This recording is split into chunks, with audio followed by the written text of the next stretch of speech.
오늘 우리가 살펴볼 전도서는요, 다윗의 아들이었던 솔로몬이 기록했다고 알려져 있습니다. 솔로몬은 젊을 때에는 아가서를 기록했고, 중년 때는 잠언서를 기록했고, 노년이 되어서는 전도서를 기록했다고 알려져 있어요. 그러기에 전도서를 보게 되면 솔로몬이 저와 여러분들에게 주고자 하는 메시지가 있습니다. 바로 무엇이냐면, 인생은 과연 뭐냐? 우리의 삶이 과연 뭐냐? 어떻게 살아가는 것이 행복한 삶이냐? 승리하는 삶이 될 것인가? 여러분, 인생에 혼란이 올 때 우리가 여러분 꼭 가까이 두어야 할 하나님의 말씀이 바로 전도서예요. 전도서는 바로 인생이 과연 뭐냐? 그 부분에 대한 답을 해주고 있는 것이죠. 한마디로 솔로몬은 이렇게 인생을 정의합니다. 인생은 허무하다라는 거예요. 전도자가 이르되 헛되고 헛되며 헛되고 헛되니 모든 것이 헛되도다. 전도자가 이르되 모든 것이 헛되다. 이렇게 솔로몬은 저와 여러분들에게 권면을 합니다. 여러분, 솔로몬이 살아봤잖아요. 여러분, 살아봤습니다. 왕으로서 모든 것을 다 갖춰봤습니다. 재산도 많았고 권력도 주어받고 명예도 가지고 있고 안 가져본 것이 없어요. 그런 그가 노년이 되어서 딱 이 구절을 통해서 이야기를 하고 있는데, 바로 뭐라는 거예요? 인생은 헛되다. 인생은 허무하다. 그렇게 지금 말하고 있어요. 그런데 이렇게 솔로몬이 인생이 헛되다, 즉 허무하다라고 말하면서도 신자인 저와 여러분들이 하나님과의 관계 속에서 이 허물을 충분히 극복할 수 있다라고 권면해 주고 있어요. 대안이 있다라는 것이죠. 바로 하나님과의 관계 속에서 이 허물을 극복할 수 있다. 여러분, 참 힘들 때가 있습니다. 일 자체가 힘들고 먹고 살기가 힘들고 이 병으로 힘들고 이 자녀 문제가 여러분 굉장히 속상하고 여러 가지 힘든 문제가 있고 어려움이 있더라도 그런 것조차 여러분 누가 주셨다라는 거예요? 그것이 여러분 누구에게서 나왔다라는 거예요? 여호와 하나님. 그것도 여러분 은혜라는 거예요. 그것도 여러분 축복이라는 거예요. 실제로 우리가 먹든지 마시든지 무엇을 하든지 간에 궁극적으로는 하나님의 은혜와 사랑 안에서 주어지는 것입니다. 쉽게 말하면 우리가 겪게 되는 모든 일은 오직 하나님의 섭리 가운데 일어남을 저와 여러분들은 믿으시기를 바랍니다. 하나님의 섭리라는 거예요. 따라서 이러한 하나님의 섭리를 인정하기만 한다면 우리들의 인생에서 만나게 되는 허무함, 즉 인생 무상을 충분히 극복할 수 있다라고 솔로몬은 저와 여러분들에게 지금 권면해 주고 있는 거예요. 여러분, 염세주의, 현대 철학에 하나의 사조가 있습니다. 염세주의 들어보셨죠? 현대 철학을 보게 되면 염세주의가 있어요. 염세주의. 대표적인 염세주의자, 철학자는 쇼펜하우어. 아마 들어보셨을 거예요.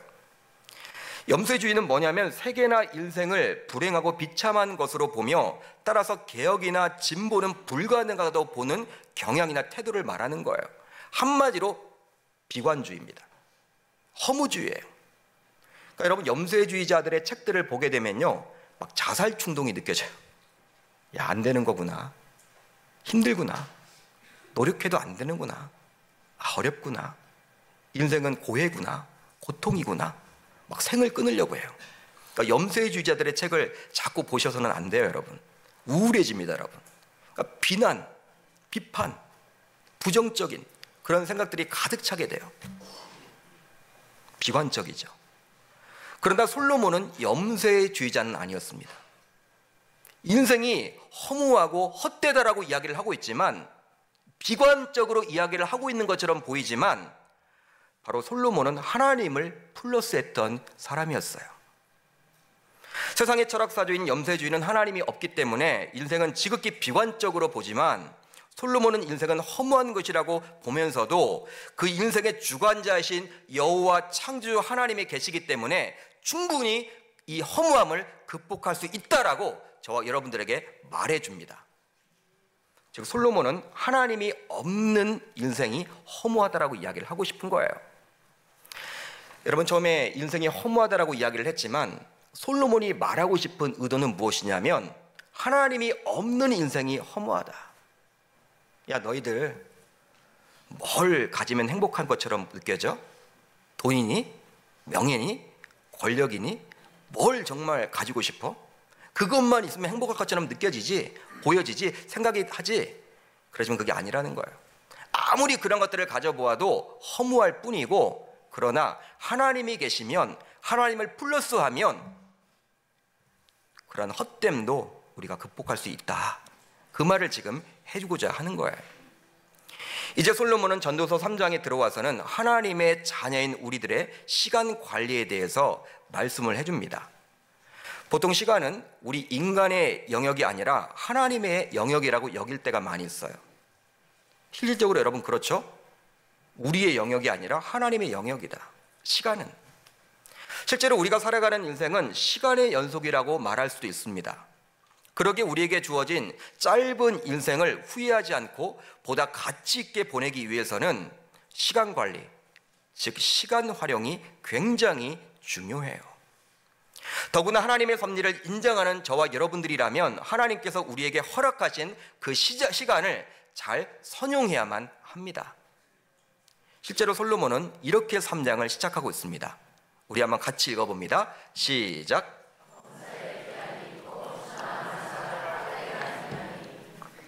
아멘. 범사에 기한이 있고 천하만사가 다 때가 있나니. 여러분, 이 말이 어떤 뜻입니까? 하늘 아래 모든 일에는 정한 때가 있고 시기가 있는 법이다. 하늘 아래 모든 일에는 정한 때가 있고 시기가 있는 법이다. 그 말이에요. 바로 하나님께서 인생을 포함하여 우주 모든 만물과 일에 대해서 절대 주권을 가지고 계심을 저와 여러분들에게 말해줍니다. 여러분, 우리가 삶을 살다 보면요, 좋은 일이 있죠. 그 좋은 일을 여러분 계속 지키고 싶죠. 그런데 어느 순간 그 좋은 일 대신에 또 나쁜 일이, 어려운 일이, 고난이 닥쳐요. 또 여러분 고난을 당합니다. 이거 언제 끝나나? 너무 힘드니까. 여러분, 이렇게 힘든 그러한 나날들 안 끝날 것처럼 보였는데 어느 순간 시간이 지나면 어떻게 돼요? 끝나고 또 행복한 일이 일어나요. 이게 바로 교차예요. 근데 우리 인생이 바로 그렇다라는 거예요. 그러니까 좋을 때도 있고 어려울 때도 있다. 저와 여러분들에게 이야기해주고 있습니다. 그런데 문제가 있어요.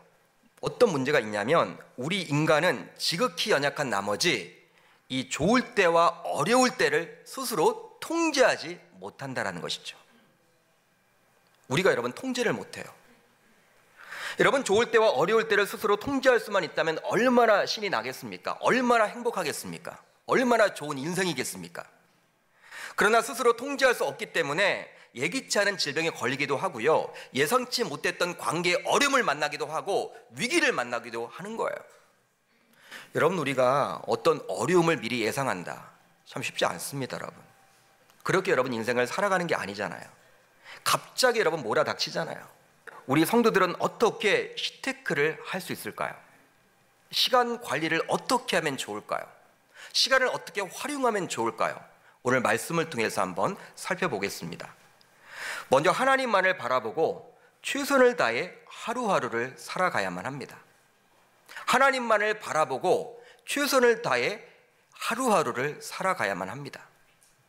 오늘 말씀 11절을 보시면 우리 한번 같이 읽어봅니다. 시작. 아멘. 잘 보세요. 때를 따라 아름답게 하셨다. 누가 하신 거예요? 하나님. 그러니까 때를 주신 분이 누구라는 거예요? 하나님. 여러분, 우리네 인생은 놀이공원에 있는 롤러코스터와 같아요. 혹시 여러분들은 롤러코스터를 타보셨습니까? 저는 저희 자녀들 때문에, 아직 어린 자녀들 때문에 몇 번 타봤는데, 야, 이걸 돈 내고 왜 타는 거야? 무섭더라고요. 아유, 목사님, 뭐 그게 무섭습니까? 아니에요, 여러분들.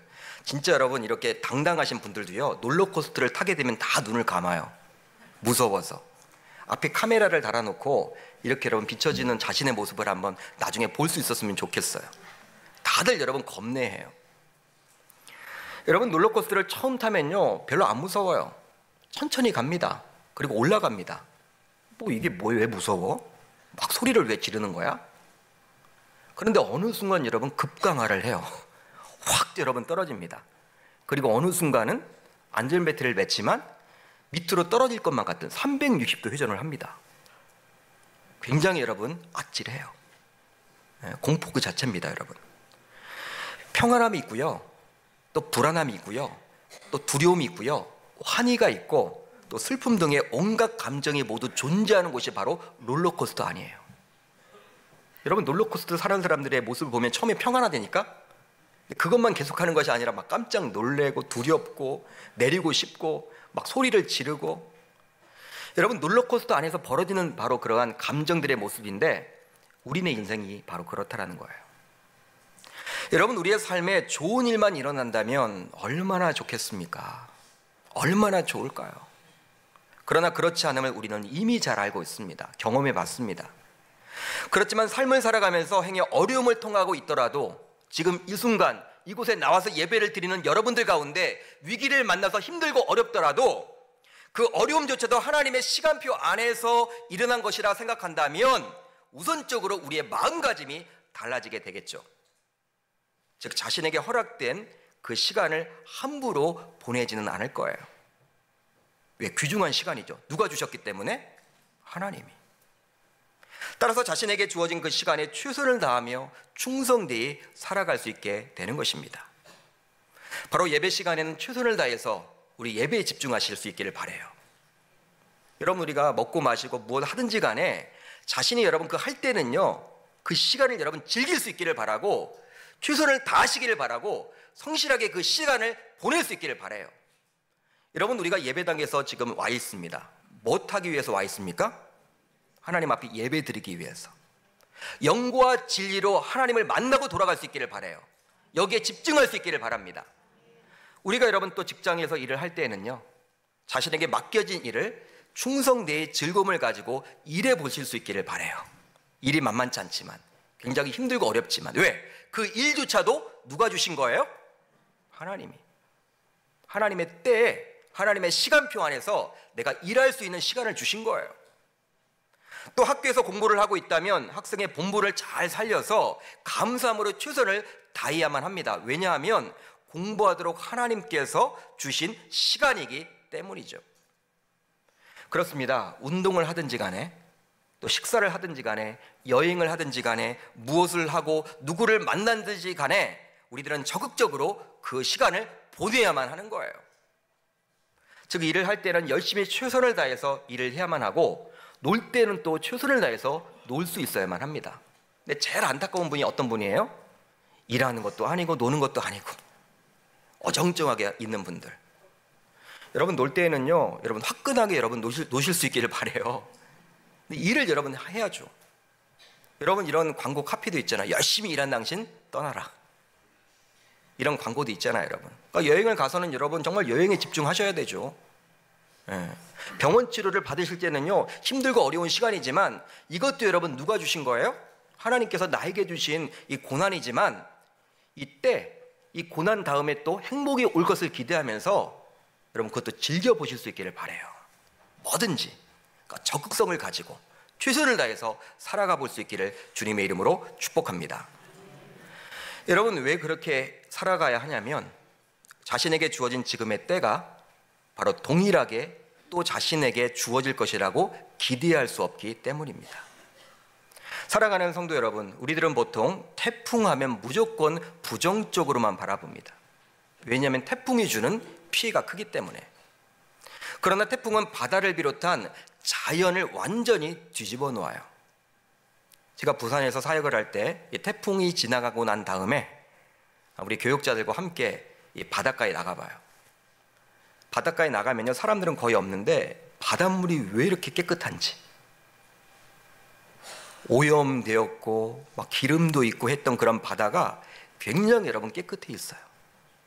뒤집어진 거죠, 여러분. 깊은 바닷물이 여러분 위로 올라오고 위에 물이 밑으로 가고, 그 태풍이 하는 거예요. 사람이 못합니다. 자연도 마찬가지예요. 여러분, 대기, 이런 미세먼지가 있을 때 여러분 뭐 인간이 아무리 노력해도 안 되죠. 누가 해주셔야 돼요? 하나님. 바람을 한번 여러분 하나님이 불어주시면요, 굉장히 날씨가 맑아지잖아요. 가시거리가 여러분 길어지잖아요. 이런 태풍을 통해서 하나님께서는 이 지구촌 곳곳을 다시금 깨끗하게 정화시키죠. 바로 하나님께서는 이 지구를 보호하기 위한 도구로 태풍을 사용하십니다. 그러기에 우리가 이런 하나님의 섭리를 잘 알고 하나님의 주권을 인정한다면 인생에서 겪게 되는 여러 가지 태풍과 같은 고난과 아픔과 어려움이 있을지라도, 그런 것들을 만나게 되었을지라도 그 힘든 시간조차도 최선을 다하며 충성되이 이겨낼 수 있음을 저와 여러분들은 꼭 기억하실 수 있기를 주님의 이름으로 축복합니다. 하나님이 주셨다라는 거예요. 이겨낼 수 있는 거죠, 여러분. 솔로몬이 이야기했듯이 기쁠 때가 있으면 또 어려울 때가 있잖아요. 지금이 어려워도 또 기쁠 때가 오잖아요. 저와 여러분들이 꼭 기억하실 수 있기를 주의 이름으로 축복합니다. 다음으로 하나님 앞에서 부끄러움 없이 정직하게 하루하루를 살아가야만 합니다. 하나님 앞에서 부끄러움 없이 정직하게 하루하루를 살아가야만 합니다. 여러분, 오늘 말씀 17절을 한번 같이 읽어봅니다. 17절 시작.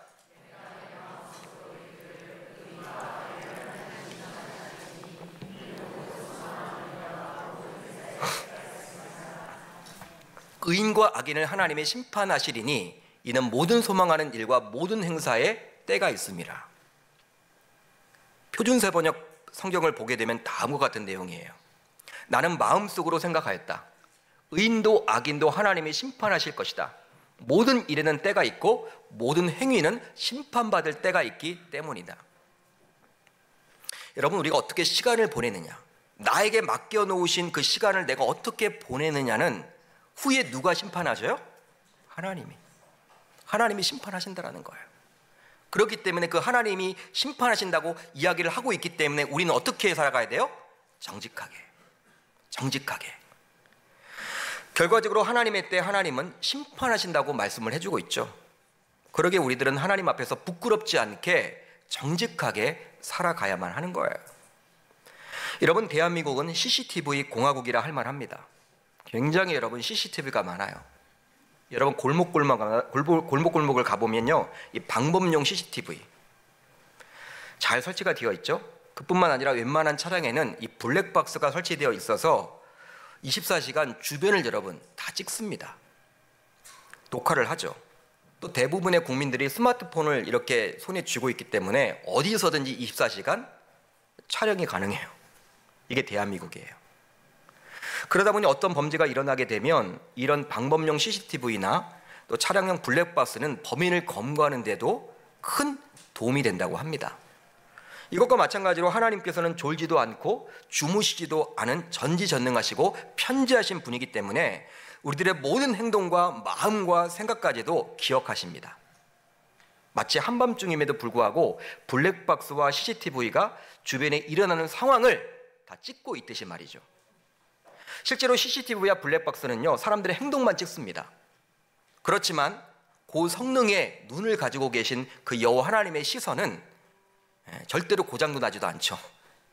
근데 우리의 행동뿐만 아니라 마음과 생각까지도 감찰하시는 분이에요. 즉 하나님께서는 이런 분이십니다.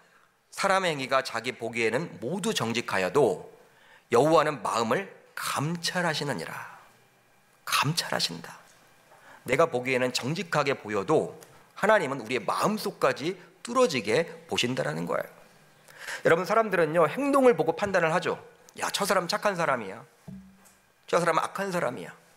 하나님은 우리의 행동뿐만 아니라 우리의 마음까지도 보신다라는 거예요. 그러기에 우리들은 자신에게 주어진 시간 안에서 누구보다도 정직하게 살아가야만 합니다. 하나님을 믿지 않은 세상 불신자들은 사람들의 시선이 두려워서 정직하게 살려고 한다면, 하나님을 믿는 저와 여러분들은 사람들의 시선보다도 우선적으로 하나님의 시선에 신경을 쓰고 살아가야 할 줄 주님의 이름으로 축복합니다. 그렇다면 왜 정직하게 살아가는 것이 결코 쉬운 일이 아닐까요? 여러분, 정직하고 다 살고 싶잖아요. 근데 왜 여러분 이렇게 안 되는 것이죠? 바로 정직한 이후에 자신에게 일어날 일이 신경 쓰이기 때문입니다. 실제로 요새 사람들은 정직하게 살면 손해본다는 생각이 굉장히 강해요.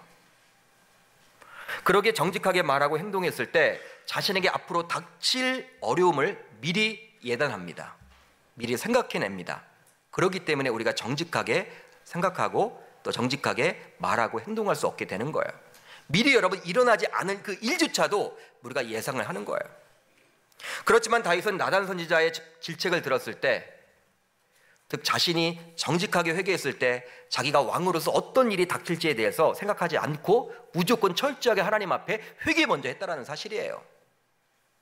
그냥 정직하게 회개를 했죠. 여러분, 이것이 바로 진정으로 정직한 죄인의 모습이에요. 그렇습니다. 정직은 하나님의 속성입니다. 하나님은 정직한 분이세요. 거짓이 없으신 분이세요. 따라서 그 하나님께 쓰임받기 위해서라도 우리들 모두 되도록 다윗처럼 정직하게 살아가야 할 줄 믿습니다. 내 의지로 되는 건 아닙니다. 하나님께 기도하셔야 돼요. 성령 하나님의 인도하심을 구해야 하는 거예요. 이제 말씀을 정리하겠습니다. 우리는 지금 연말을 보내고 있어요. 연말을 보내면서 새해를 준비하고 있는 중요한 시점에 살고 있습니다. 하나님을 믿는 신자로서 하나님께서 우리에게 허락해 주신 시간을 잘 활용해야 하겠습니다. 즉 시간관리, 시테크에도 관심을 가질 수 있는 우리 계명교회 온 성도님들 다 되시기를 주의 이름으로 축복합니다. 나의 인생에서 벌어지는 모든 사건뿐만 아니라 그 사건이 일어나는 시간조차도 하나님의 절대 주권 하에 있음을 저와 여러분들은 꼭 붙들고 나아갈 수 있기를 바랍니다. 이 시간 두 가지를 꼭 기억합시다. 우리들 모두 하나님만을 바라보며 최선을 다해 하루하루를 살아가겠노라고 다짐할 수 있기를 주님의 이름으로 축복합니다. 또 한 가지, 하나님 앞에서 부끄러움 없이 정직하게 살아가겠노라고 다짐할 수 있기를 바라요. 여러분, 하나님의 절대 주권을 인정하게 된다면 지금 어떤 위기를 만나게 되더라도 그 위기의 순간 내년도를 바라보면서 금년 2019년도 한 해는 정말 나의 인생에 있어서 정말 최악이었고 위기였어. 그렇지만 하나님께서 이 힘든 일을 끝내고 난 다음에 좋은 일을 주신다라고 약속하고 있으니 내가 그 좋은 일을 바라보고 여러분 기도하는 가운데 우리가 여러분 나에게 맡겨놓으신 이 상황, 이 현실, 이 시간을 최선을 다해서 살아갈 수 있기를 바라고, 또 언젠가는 하나님이 우리가 시간을 어떻게 보냈는지에 대해서 평가를 하고 심판하실 텐데 그걸 알기 때문에 우리가 두렵고 떨리는 마음을 가지고 정직하게 살아가겠노라고 다짐하고 돌아갈 수 있는 우리 계명교회 온 성도님들 다 되시기를 주님의 이름으로 축복합니다.